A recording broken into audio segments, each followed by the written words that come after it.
أعوذ بالله من الشيطان اللعين الرجيم.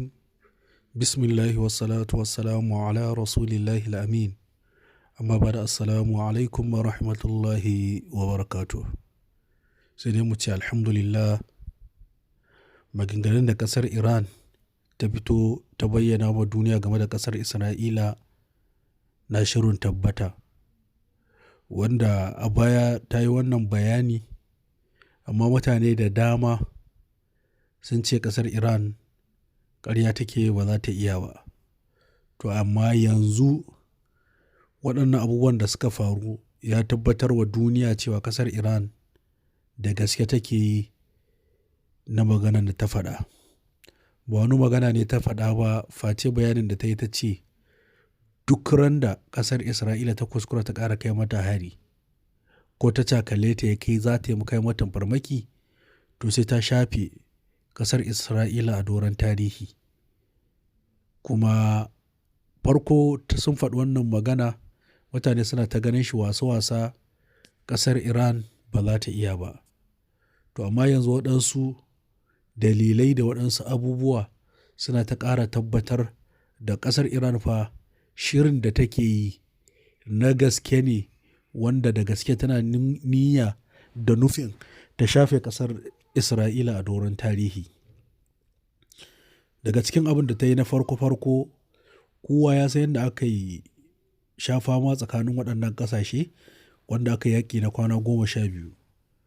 To a wannan yaƙi na kwana 12 da aka yi, ƙasar Isra'ila tema ƙasar Iran tema Isra'ila wani gagarumin asara mai girman da tun da aka kafa Isra'ila ba a taɓa mata irin wannan asaran ba, wanda ita kanta Isra'ilan da kanta da ta ɗanɗana kuɗa suka je suka haɗa baki da Amerika zuwa tsagaita wuta. Duk da sun kashe ma ƙasar Iran manya-manyan scientists waɗanda suke da ilimin technology, musamman ɓangaren nukiliya, sun gama kashe waɗannan, to amma rugujewa da asara da aka yi wa ƙasar Isra'ila kwata-kwata ba za ka haɗa shi da ƙasar Iran ba.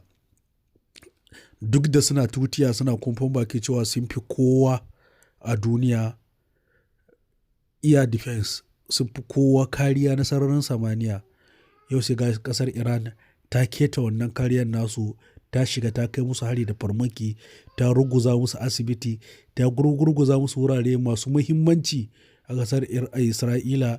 Akwai inda ake hada-hadan zinare, gold da kayan ma'adanai, wanda ana cewa akalla duk ranar duniya yakan kai ma ƙasar Isra'ila riba kawai na sama da dala miliyan 300. Amma ƙasar Iran da ta rusa, sun yi asarar waɗannan kuɗaɗen. Har yanzu maganar da ake yi ba iya mai da waɗannan wuraren da aka rusa ba, wanda a tattalin arzikin duniya ma sai da aka durƙusar da Isra'ila. Ta tabbatar cewa a yanzu in dai tana so ta iya surviving, to sai dai ta ɗauke kasafin kuɗin da aka yi na harkar lafiya da na ilimi, ta zo ta juya shi ta samu ta cika gibi, ko kuma ta je ta ciyo bashi. Wannan kenan.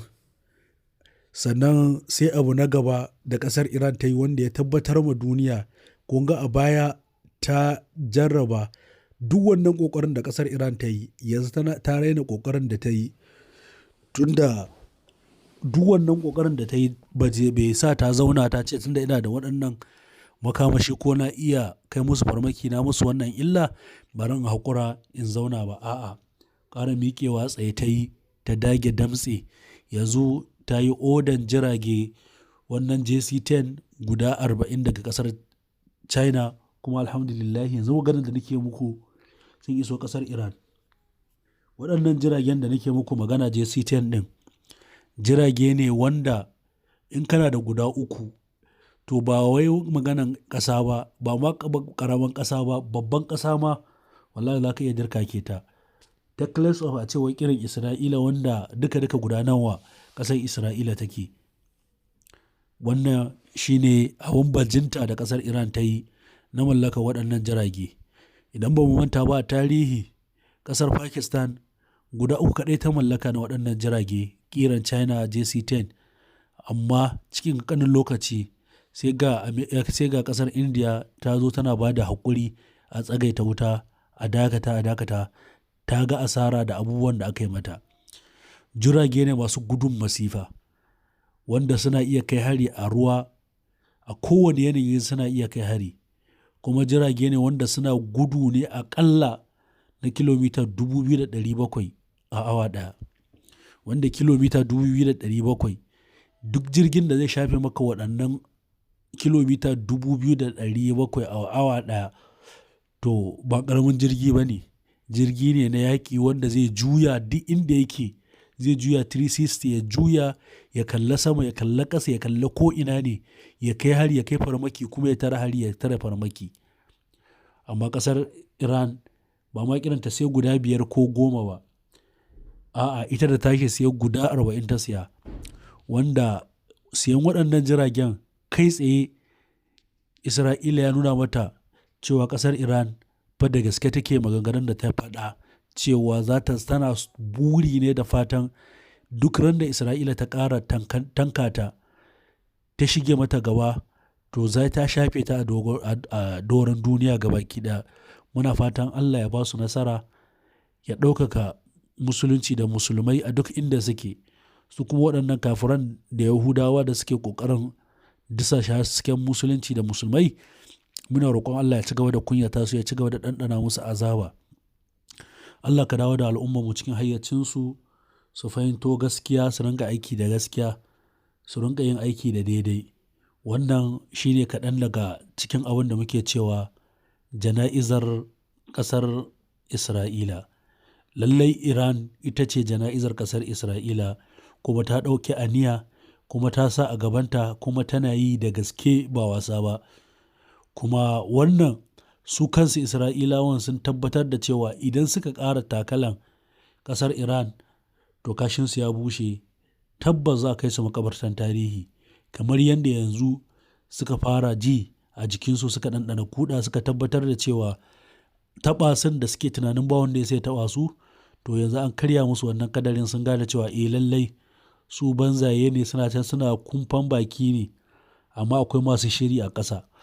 Sun tabbatar ba su ne masu shiri ba, akwai waɗansu dai wanda suka fi su shiri a ƙasa. Muna fatan Allah ya mana gudunmuwa, ya zauna da mu lafiya, ya fahimtar da mu daidai, ya ba mu aiki da daidai.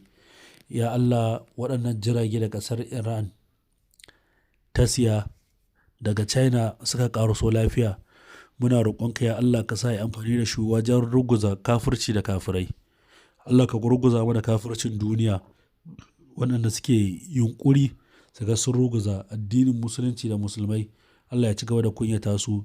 Sannan yan uwa, kar amince kai tsaye duk mutumin da ke so ya shiga cikin group ɗinmu da muke tattaunawa akan abubuwan da suka shafi wannan yaƙi na duniya da siyasan duniya, kai tsaye zai iya magana ta wannan number da ke cikin screen, +234 7040401960.